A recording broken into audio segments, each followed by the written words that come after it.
Hey everyone, I'm Tammy Sollenberger, the author of The One Inside 30 Days to Your Authentic Self. This podcast is for anyone curious about who they are, the different parts of themselves, and for those who want to connect with their true self. Welcome. I'm so glad you're here.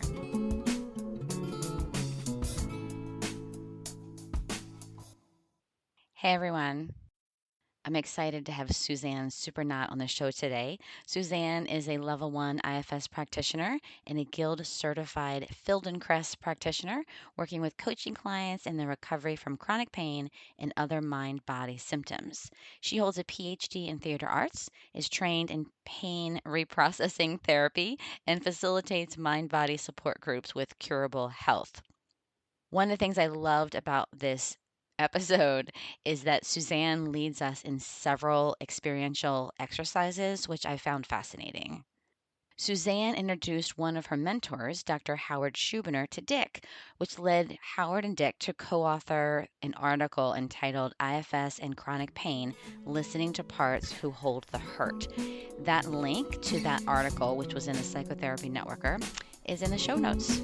Enjoy.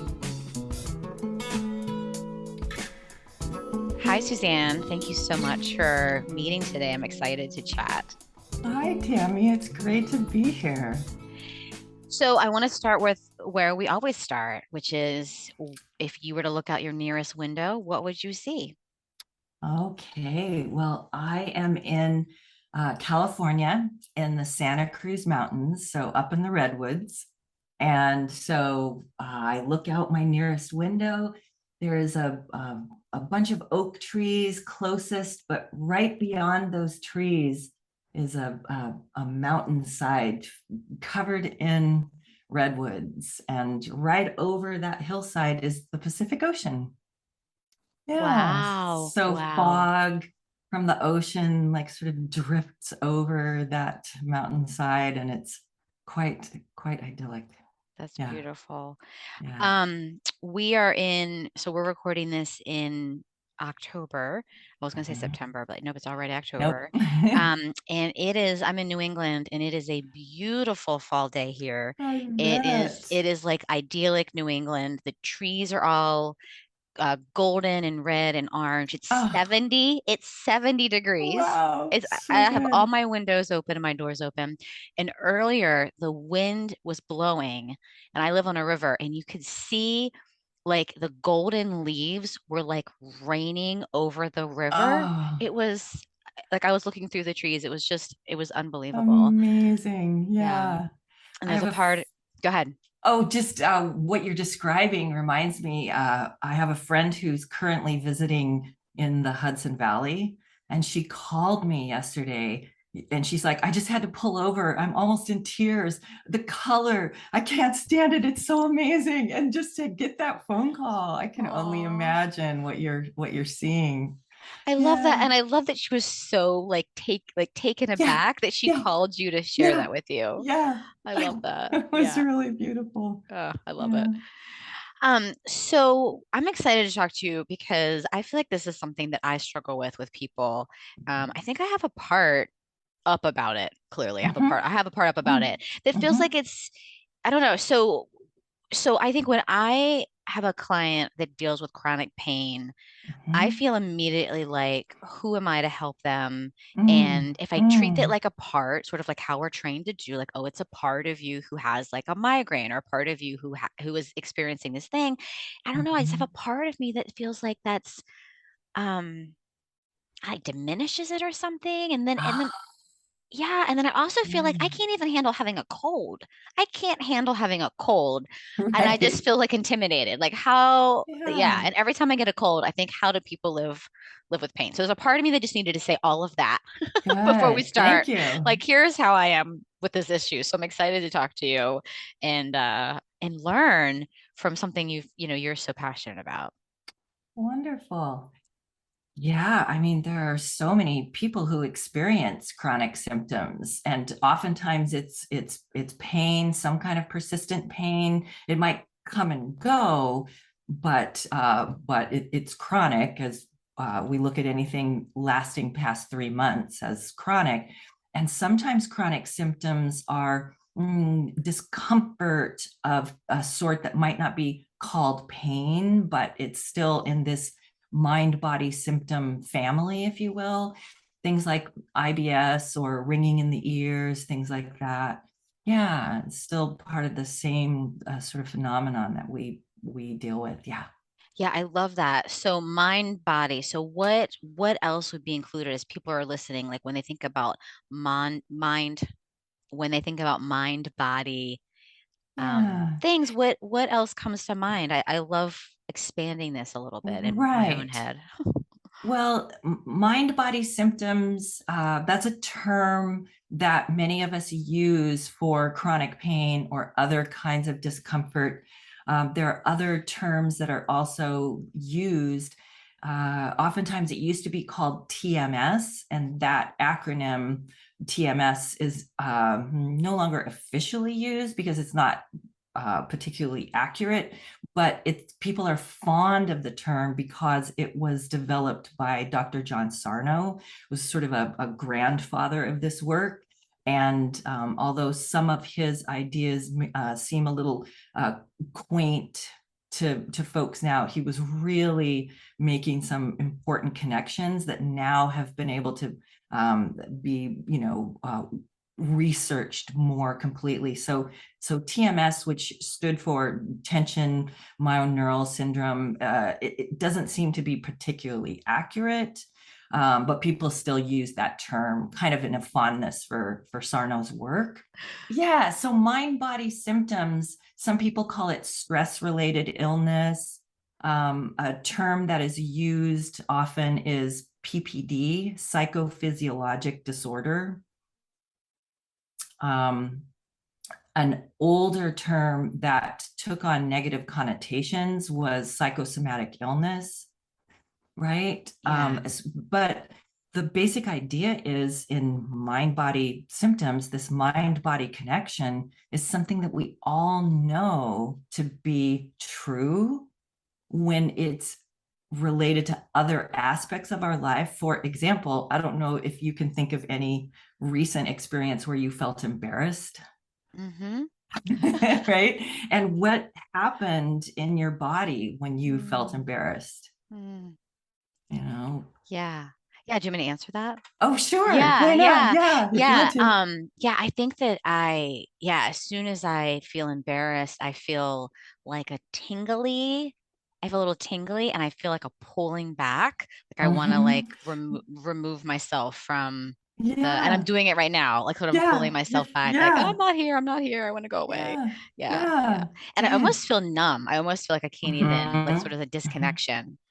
Good. Yeah. And some people will feel hot or they'll feel like their face is reddened. So we know that just a thought or some kind of outside stimulus, things like embarrassment can change our bodies. I love that. Yeah. Thoughts, feelings, and emotions are expressed and experienced in our bodies. And that holds true with these mind body symptoms as well. That there are thoughts, feelings, and emotions that end up being expressed through our bodies. Love it. So, can I back you up for a second? And I'm Yes. curious about how you got involved in this Yeah. field of study. And yeah, I'm Yeah. curious about that. Yeah. A couple of divergent paths came together. I was teaching some movement and creativity classes at a meditation center, and the kinds of things I was having people do, doing some self-reflective journaling and sort of befriending their sensation through somatic awareness, that sort of thing. Um, in the stated purpose was mindfulness and creativity, right? At the end of these like 6 week, 8 week, whatever sessions, people would say, "Wow, my migraines are gone," or "My back pain isn't a problem any longer." And I was like, "Oh, well, that's cool." I didn't quite understand what was going on, but I Wow. thought that was nice. Yeah. Um, Pair that with I guess one experience I can relate would be my father had chronic pain and didn't have any way to approach it, didn't have any solutions. And there were some maybe medical interventions that he knew that he just didn't want to do, or that they hadn't worked in the past or whatever. And he sort of suffered in silence, if you will. Mm. And he was of a generation or cultural expectations that you just don't express your emotions. And there was a good deal of sadness that was unexamined, and grief and loss in his life that was so taboo, that he just had an experience with finally taking pain meds, and that just did not go well. So without giving all the details, I felt like there has to be another way. Yeah. Yeah. And then learning more myself is like, oh, that's right. There are stressful times that I have these various symptoms, with my back, or a really difficult time in my life. Then I had issues with my shoulders. And I started putting two and two together and finally realizing I need to get some training in this. And it coincided with my training as a Feldenkrais practitioner, and just learning to be curious about our sensation, really.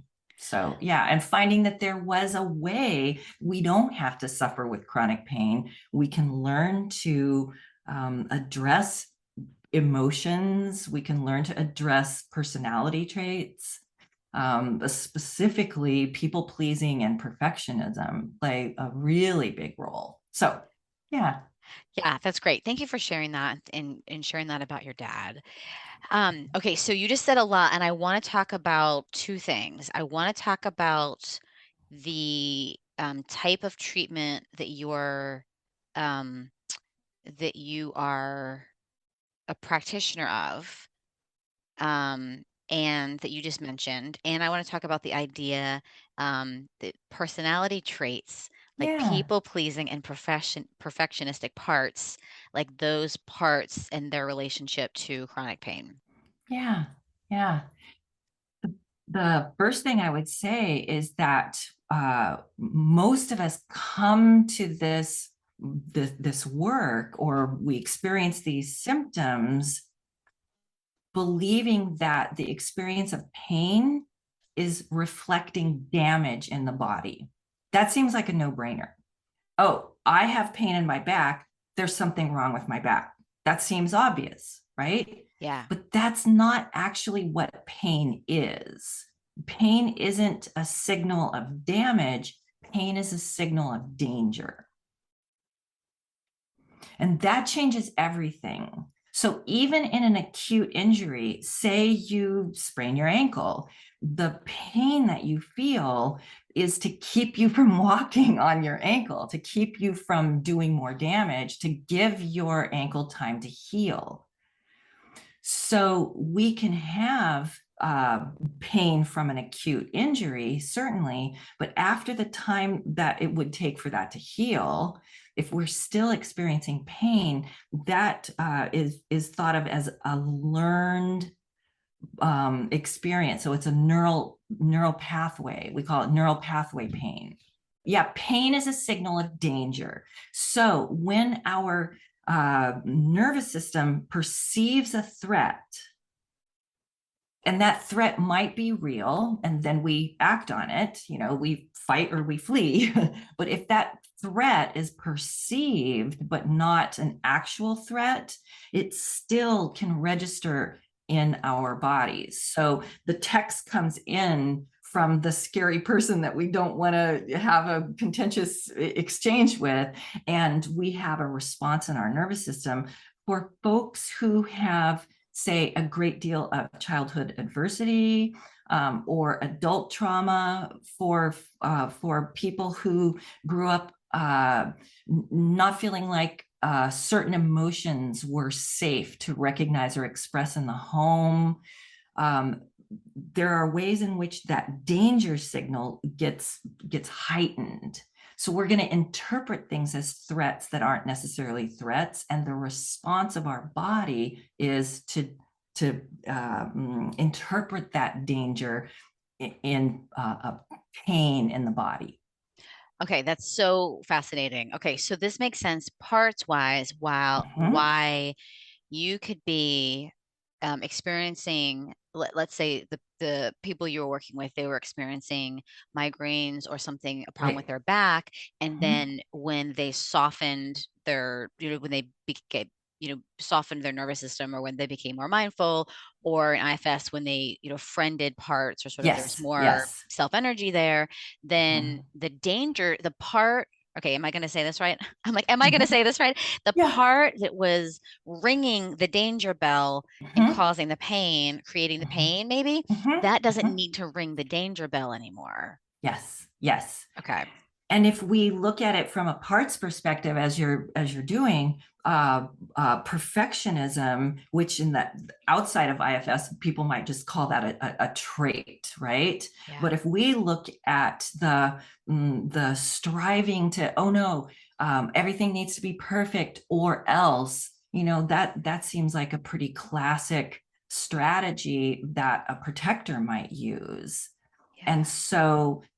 so finding out what does a client's protector, what's happening in the system. Are there any parts that know about this particular symptom? Right. Yeah. So if someone's experiencing migraines and we, help them get to know the protector who might be creating migraines as a strategy, and get curious about that, they're like, yeah, because you won't say no to those family gatherings that you hate, but you get a pass when you've got a migraine. You bet I know about these migraines, and they've been really useful. Yeah, yeah. So what about the people then, because of the whole psychosomatic, like, oh, it's all in your head thing, how Yeah, do we help them not think that we're just saying the same thing? right. Yeah, because when we, and then we can help them understand pain science, and we understand, oh, of course it's in your head because that's where pain is made. That it's always in your head. Hmm. And Right, that's that's not a pathology, right. and so just like any kind of extreme behavior that any parts might uh, be doing, uh, it, we're not blaming the part. We're not saying, oh, that's all in your head. Well, of course it is, because it's a protector and it's in our minds or whatever. But that protector has a really good reason. Right. It has the very best of intentions of turning on that symptom. Yeah, and I, as you're talking, I'm thinking, yeah, and actually, then we can get to know the part that feels blamed or is angry, that there's been a history of being blamed for having pain, or Right. saying it's all in your head. And so we can get to know Totally. those parts, because there's Right. probably a lot of parts around Mm-hmm. that's like that's Yep. been dismissed and minimized, Mm-hmm. and Oh, for sure. Because folks with chronic symptoms have often had a long history of trying to get a diagnosis, and the oftentimes the best they can get is the kind of diagnosis that just speaks their symptoms back to them. I have pain all over. You have fibromyalgia.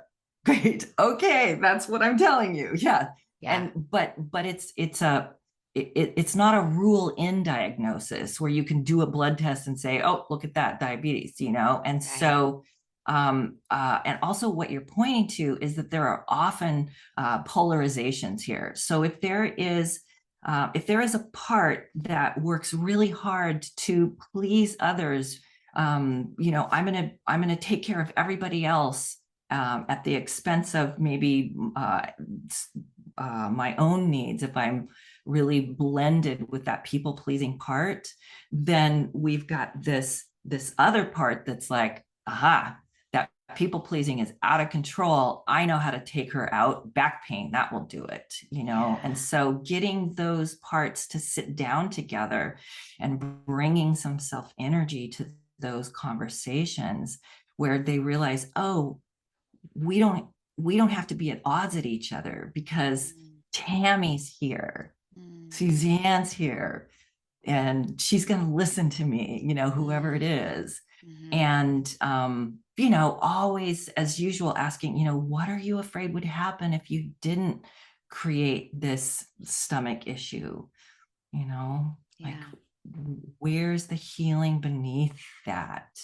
Yeah. And are there parts that are blaming you for doing this to yourself? It's all in your head. And can we befriend those parts or ask those parts to soften so that we can really be here with the ones that are, you know, perhaps they're saying never again. You experience something that we will do whatever it takes to keep you from that experience again.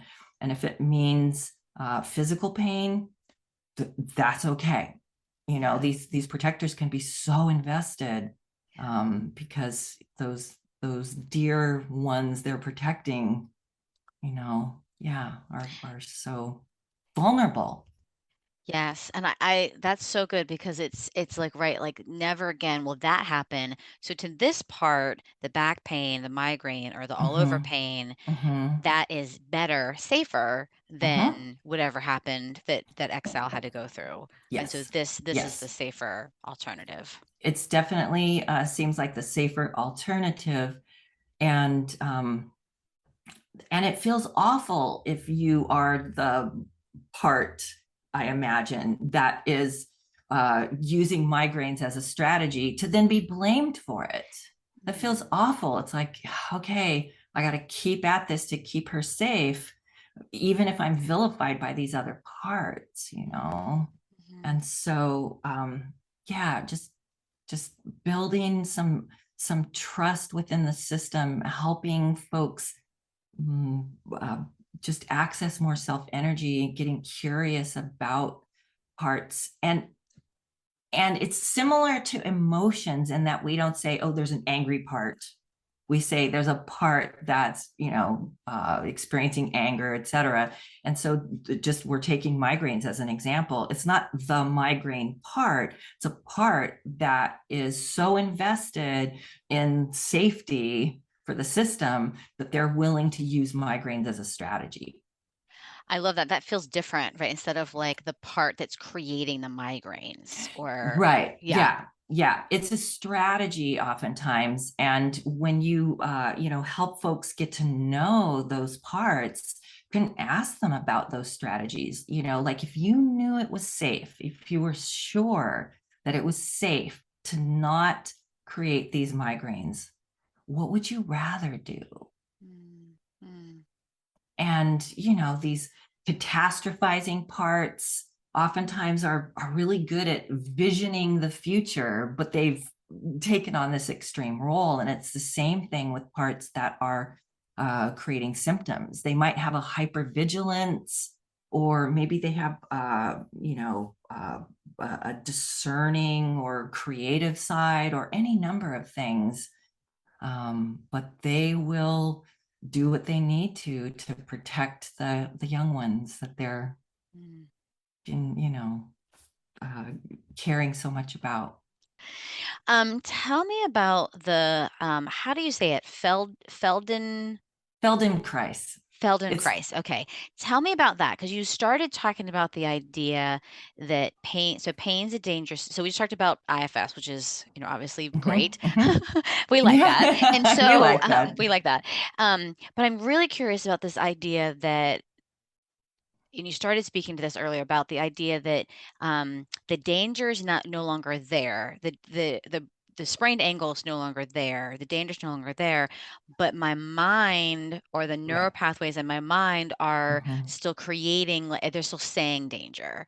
Yes. And we could talk about that in IFS perspective. But I'm really curious about this type of therapy that you do because I've never heard of it before, and I'm curious about Mhm. how that helps create changes in the brain. Yeah. Yeah. So, it might be helpful to do a little demonstration. I realize people are listening, not watching, but they could, if they're not driving, obviously, do this along, or you could speak to your experience after you go through this. So if you just within an easy range of motion, not trying to get like a gold star or anything like that, right? But just in a nice, easy range of motion, just turn gently to the left, just like you were going to look to see what's over there to your left. All right. And notice where it is you're looking so that you remember that spot. Okay, great. Now, when you come back, see what you would need to do to slide your right knee forward. How would you need to shift in your chair to slide your right knee forward? Okay. And kind of slide it back and forth so you can get a feeling for how, yeah, I'm watching you shift. It's turning you a little bit, right? Okay. Now slide your right knee forward and now look over your left shoulder. Notice how much farther you're going, like a lot farther, right? Okay. Now come back again. And now try looking over your left shoulder.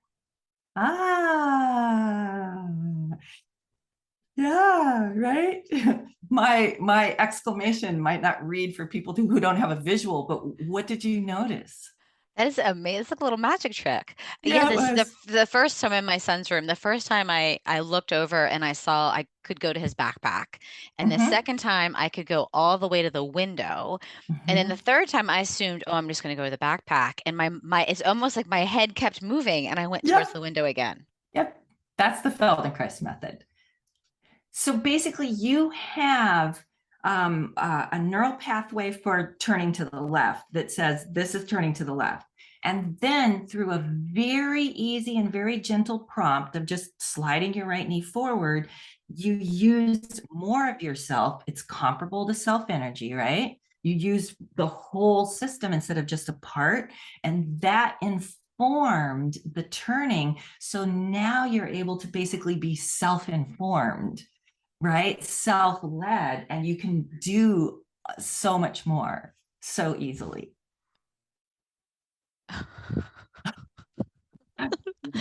Okay, so I want everyone to do that because that was really interesting.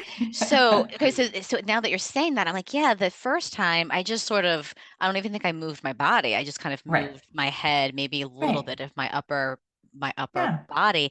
And the right. next time I really felt like my whole Your body was whole more, I felt self, more your whole embodied self.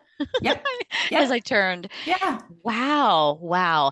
And yeah. so, what's so interesting about that is I guess I'm just again coming thinking about the parts of me that don't let me be all in my body.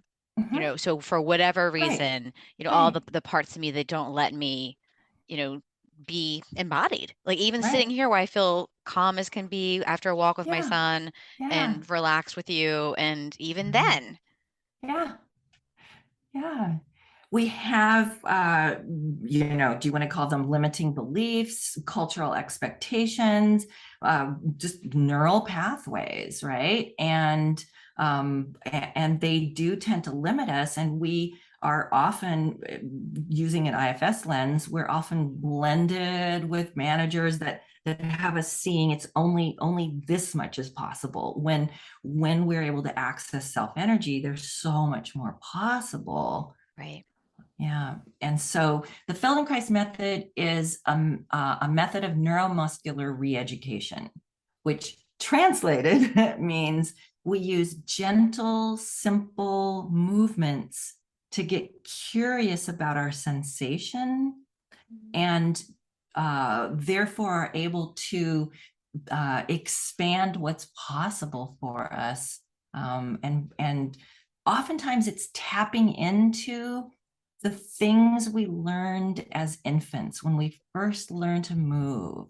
And we were moving based on our curiosity, right? And we were just trying things for the pleasure and the interest and the creative responses. So, you watched your son try to learn to roll over, right? Yeah. And they're just obsessed with it, right? Uh, if an infant, if you place an infant on their belly and they happen to get it right the first time and whoop, turned over, they couldn't repeat it Right. because they don't know how they did it.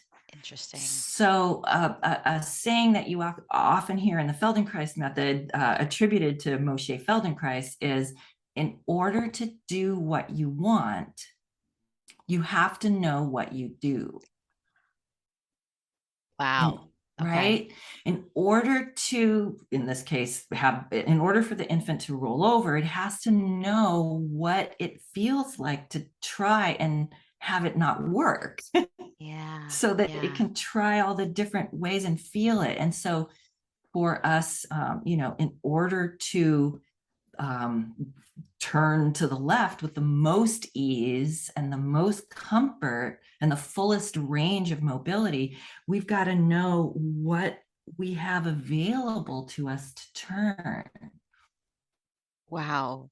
And I'm wondering if there's pain, then there's probably parts of us that either are Mhm, or say if I had mhm. neck pain, right? If you asked me to do that and I Right, have a lot of neck right, pain in my left, I feel like my whole body would sort of rigidly be like other parts of my body would be protecting the neck. right, And so there right. wouldn't be a full range of motion because there'd be other parts Yep, other parts of my body that were exactly. protecting it.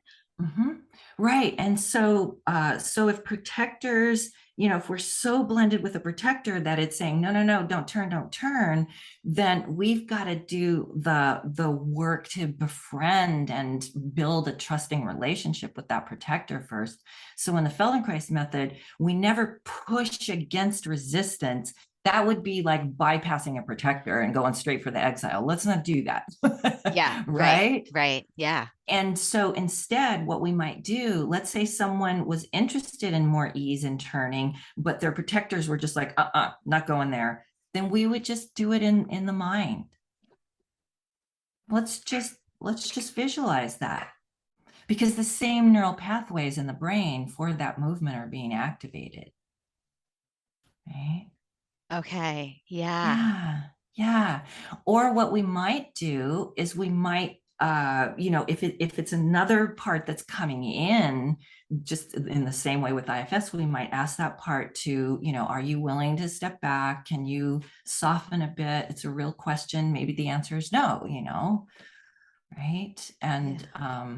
And so because the issue might be in the pelvis or the thoracic area, and that might be where the holding is. And so if the question is, can you slide your right knee forward to do that full body business? The answer might be no. Great. Now we know to work and befriend that part of the body. That, Yeah, that gives you so much information. If there is a no, then that's going to yep, tell you so yep, much about and like, okay, yeah, great. Like great, that's where great. we're going to go. That's going to be our target part. Exactly. Yeah. Yeah, so it's I mean I realize, Susan McConnell's somatic IFS is so wonderful, so pleased that that's getting out there. The Feldenkrais method is not somatic IFS, and yet it's not. It's really based on the same kinds of principles of befriending sensation, getting curious, and uh, uh, finding this ease and empowerment from being self-led, I guess. Hmm. Do you Yeah. find that people are open to imagine doing it in their mind? Like, do you feel like that people are open to do that, or does that feel scary, or are people resistant to do that? It's some people are because it feels like, oh, I'm not going to be doing it right. I'm not, this doesn't count, Okay. right? Yeah. But but usually if they're willing to give it a shot, then they quickly change their mind because they're like, wow, yeah, that Well, we might have to that sell it a worked. little bit, right? Because it's sort of like you saying, like, I'm not embarrassed right now, but you asking, tell me about the last time you're embarrassed, I immediately begin to feel it, right? So I can, Right. and we do that, we Yeah, know that, right? I can we think of know something that. upsetting that Yeah. happened and I can feel it in my body. And Yeah. so, yeah, I mean, I think that makes a lot of sense that it works the other way too, that And we you can, can. you can use examples that help people get that. So an example that I could give right now would be, imagine signing your name, imagine your signature, imagine yourself actually doing that. All right. And then take a look in your mind and see what it looks like. Right. Okay. Now imagine signing your name with your non-dominant hand, if you're right-handed. Yeah, with your other hand, and see what that looks like. Yeah. That's a, I see you shaking your head. No. Yeah. Doesn't And look so, good. Yeah. yeah, it doesn't Yeah. look good. I'm And going to choose so this to write an X. there you go. Yeah. Yeah. Yeah. That's so weird. I can't even, yeah, yes, I'm imagining it being just very messy and it actually Right. feels it feels Feel uncomfortable to uncomfortable. imagine it. Right. Right. And so using exercises, very simple exercises like that, you can help people realize, oh, we have a neural pathway for that movement, whether or not I engage the muscles that make the movement. How does those exercises help people connect to their own self energy? People have different sort of gateway C's. For some people, it's calm. And without first establishing some calm in their system, it's difficult to access self energy or increase that sense of self energy. And so there are various, somatic awareness type exercises, if you will, that help bring on calm. So it helps that if calm is their gateway C. For me, I would say curiosity is my gateway C. Right. Um, So if you do the exercises, then so I would tell you, I can tell you my experience right now as I'm doing the exercises, I actually feel more open. So maybe this is right. the curiosity. I feel more Mm-hmm. open and I think that is right. I feel more curious. I'm like, that's really interesting, but that feels Mm-hmm. really curious. So I think that Mm-hmm. is more self energy just by doing Right. the Right. exercises. Yeah. Yeah. And the act of using the imagination is essentially creativity. Ta-da! So there's There's another of another the C. C's. Yeah. Yeah. And then realizing something true about ourselves can increase our confidence. Right. Yeah, I love Yeah. that. And it really I'm guessing it really softens critics or doubt or sort of the inner doubter or the inner, this is all Mm-hmm. in your head. It probably really softens that Mm-hmm. when you show those things or give people those experiences, it probably really Mm-hmm. softens you Yeah. know, those critical type and judgmental type or Right. And projectors. and that's so important, Tammy, because the parts that use criticism, in the outside world, they'll call it the inner critic, right? And those parts are really key to befriending for folks with chronic symptoms. There tends to be a really close correlation between parts that are very critical and, yeah, the production of symptoms. That's interesting. So we've got the people pleasing, perfectionistic, and the critic might not be sort of Mhm. a characteristic, but might be just a close buddy. Close buddy, right? Yeah. Other stoicism, sort of a learned keep all your emotions buttoned up inside. That tends to be one of those things that their tendency. So not every chronic pain person with chronic pain would be stoic in that way, or would be a perfectionist, afraid to make mistakes or whatever, um, uh, or have a strong inner critic, or be a people pleaser. But you see tendencies for sure. Yeah, there's Yeah. enough of that happening that we can say that this is a typical Yep. Yep. Kind of a makeup. profile. Yeah, right, Yeah. Yeah. right. Kind of a profile. I Yeah. love it. Exactly. Tell me about polyvagal theory and how you're seeing that help people with chronic pain. Hmm. Yeah, folks with chronic pain and really any mind body symptoms, like I was saying earlier, tend to have a really highly tuned danger signal. So they're going to be scanning for danger, scanning for challenges, scanning their body for possible painful sensation at a higher rate or at a higher level than others. Kind of like And so hypervigilant, like hypervigilant. hypervigilant, Yeah. add that to your list of the tendencies, right? Okay, good. Hypervigilance for sure. And so for them to come to realize, oh, that's not like something wrong with me. That's maybe I could find some resilience and move in and out of various states of my nervous system. So maybe I am, for whatever reason, because of childhood experiences and how I learned to keep myself safe, or current stressors in my life. Maybe people are really sort of churning in that sympathetic activation, right? and and if it feels too threatening, boom, they'll drop into that dorsal vagal. And we call it chronic fatigue when it's a mind body symptom, right? So in either of those areas, to find, oh, this is not something wrong with me, this is my body responding to perceived threats, and I can use ventral vagal anchors, I can find glimmers, I can find resilience and move up and down that polyvagal ladder. And it's really empowering for people.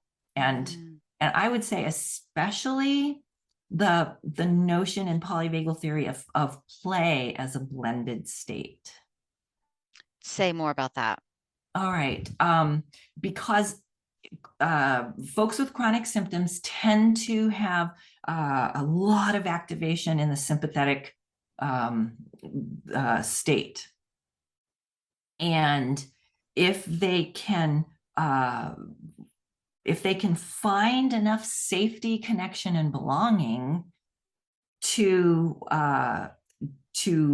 do something enjoyable, if we look at play as a blended state so that it's mostly that ventral vagal with just the right little pinch, just the right spiciness, just a little hint of danger or risk.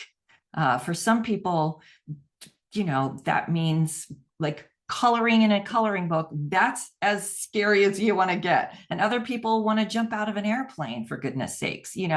We tend to think of play as a thing that you do, but it's actually attending to one's own blended state, in this case using blended differently, a combined state of lots of ventral vagal yumminess with just the right ratio of sympathetic activation. I like to think of kids playing Marco Polo in the pool, right? Did you ever do that? Yep. Yes. And Yeah. if you're My son loves playing that. right, he'd be that age. Yeah. So kids that age are not going to just go stand in the pool and stare at each other. Or lay in a chair and read a book. Come Or on, lay in a right, chair and read a book, exactly. please. They want to add a little spice. So like, oh no, I don't want to get tagged, Marco Polo, whatever. But Yeah. if you take a bunch of toddlers, you could stick them in a kiddie pool and they'd be perfectly happy to stare at each other, because it's enough risk and danger. It feels fun. Oh, the water splashes, right? So finding the sweet spot for people of enough connection and belonging so they feel safe, but it's not boring where you're just standing there. It's for the kids in the pool. They want to add a little risk and danger. And that we call play. And that state of play teaches the brain that you can have resilience, that you can experience a little bit of sympathetic activation without it overwhelming you. It's not a state you are stuck in. It's something that you can add for spice. That is fascinating. And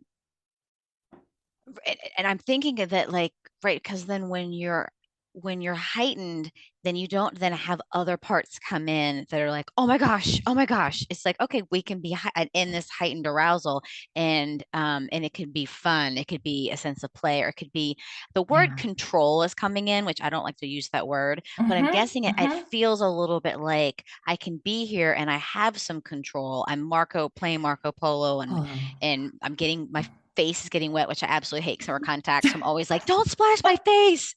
Yes, right, right.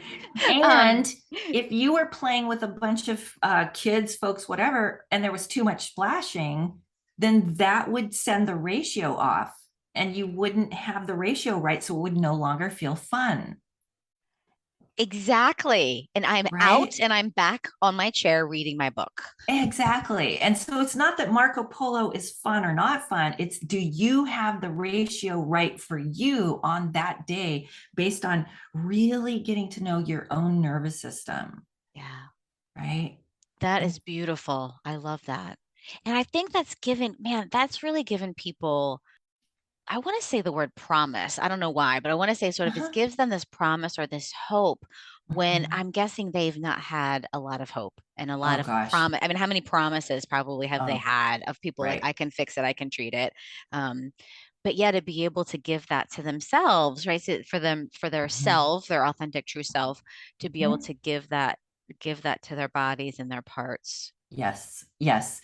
It's so true because the experience of trying to find a fix to chronic symptoms is so lonely and often demeaning, and people get despairing, and so many parts activated. You know, what have you done wrong, or why can't you find an answer to this, and all that kind of stuff.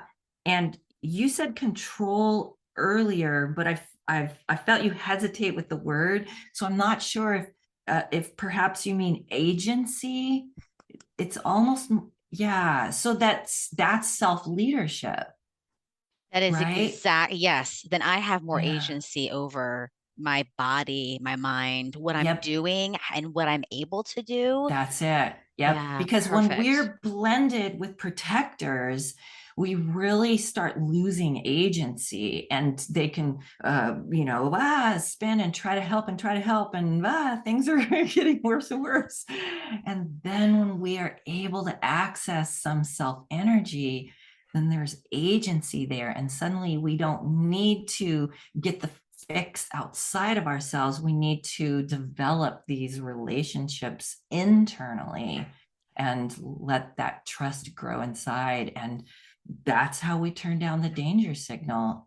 And as they say in this mind body world, of chronic symptoms, fear is the fuel for pain. So when you're like afraid of the symptoms or afraid you won't recover, unfortunately, you're feeding the very symptoms that you are trying to eliminate.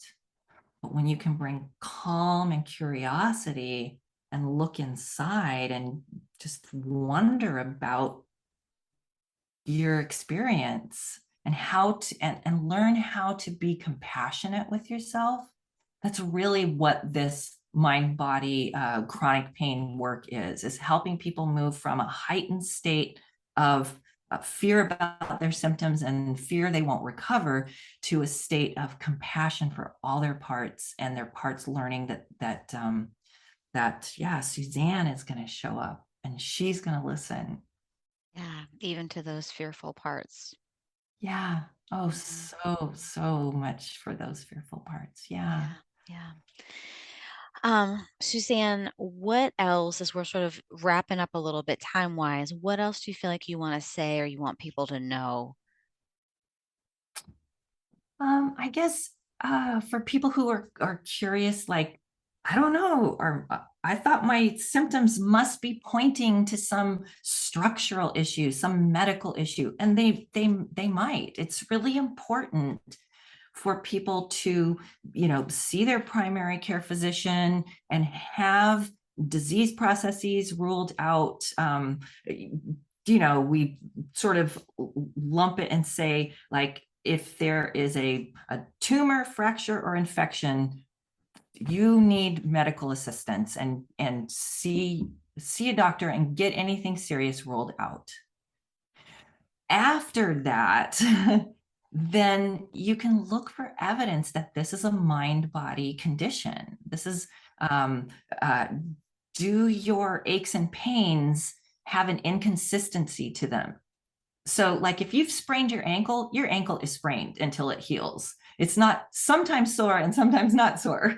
So if there's an inconsistency like that, it's pointing to a mind body condition. If it is, oh, it was in this shoulder and now it's over in this shoulder and I didn't do anything, it just, if it's bopping around, that's another piece of evidence to tell you it's likely mind body. If it gets worse Sunday night, right before you're about to go back to work, and you have conversations with your boss that you don't want to have, et cetera, right? So if you can look at how is stress related to when your symptoms come on, or did your symptoms begin right at a really difficult, challenging time in your life? Just bringing some curiosity to those things. And then, the good news is, oh, now I can do something about this. I don't have to search outside of me. So Beautiful. that's the main thing I would say. And then for practitioners, there are a number of places, if people, like you were saying at the beginning, like, I don't know that this is an area I feel confident in or something, then there are various training programs that folks can do. One is a recent one with some of my mentors is Ovid DX.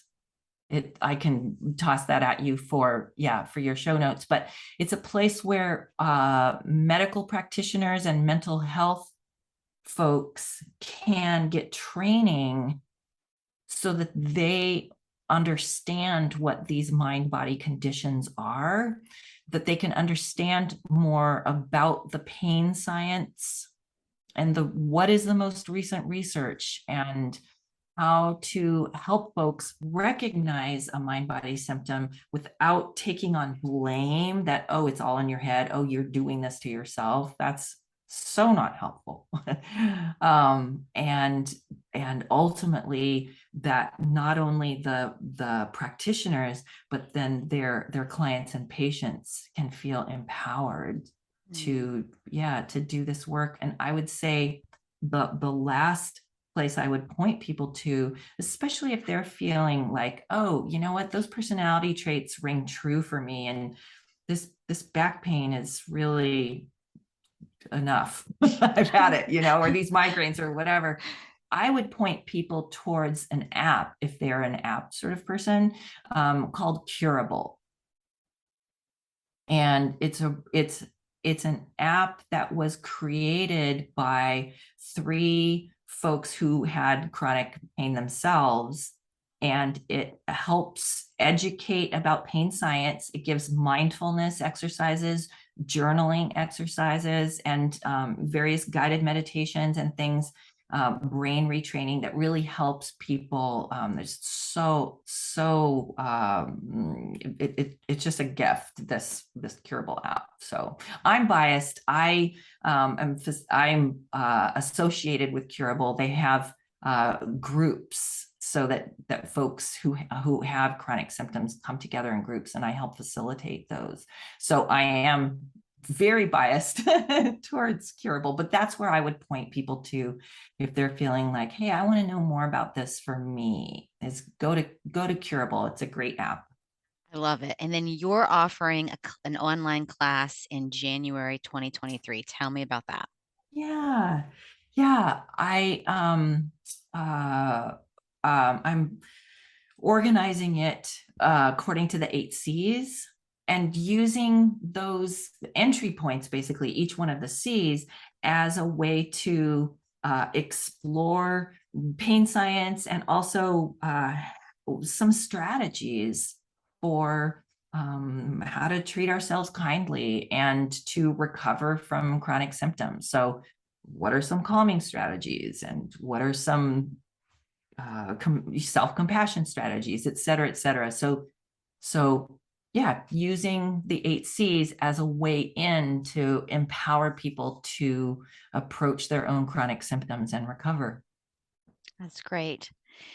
So, my last question, Mm-hmm. if you were to do anything else and you have to do Yeah. something different, what would you do instead? Yeah, that one's easy. Yeah. I would do some version of my former life before this, which is always still there. I'm a theater director, stage director. And so, uh, if the sky was the limit and resources weren't a problem and there was no pandemic and all of that, I would have an amazing company of artists, performing artists, and we would create work and perform it. And I would stage it and, I don't know, be the artistic director of Wonderment. How's that? I think that sounds wonderful. Wonderment. That's a good word. Yeah. Well, thank you so much. It was so nice to talk with you, and I found this conversation to be so helpful Oh, and good. interesting. So thank you so much. Great. I so appreciate your having me and spending this time together. It's really great. Thanks for hanging out with us today. If you like this episode, please subscribe, rate, like, all the things. My book is available at your favorite independent bookstore or all the places books are available. You can also visit my website, tammysallenberger.com, where you can download a free meditation on getting to know your should parts. You know, there's parts of you who remind you of what you should be doing. They sound a bit critical at times. Yes, we all have them. You can follow me at IFS Tammy on Instagram and Twitter and the One Inside Facebook page. I'm so grateful for Jack Reardon, who created the new music. Jack is a graduate of Derek Scott's IFS Stepping Stone program. Thanks, Jack, for getting me. And to you, thanks for listening.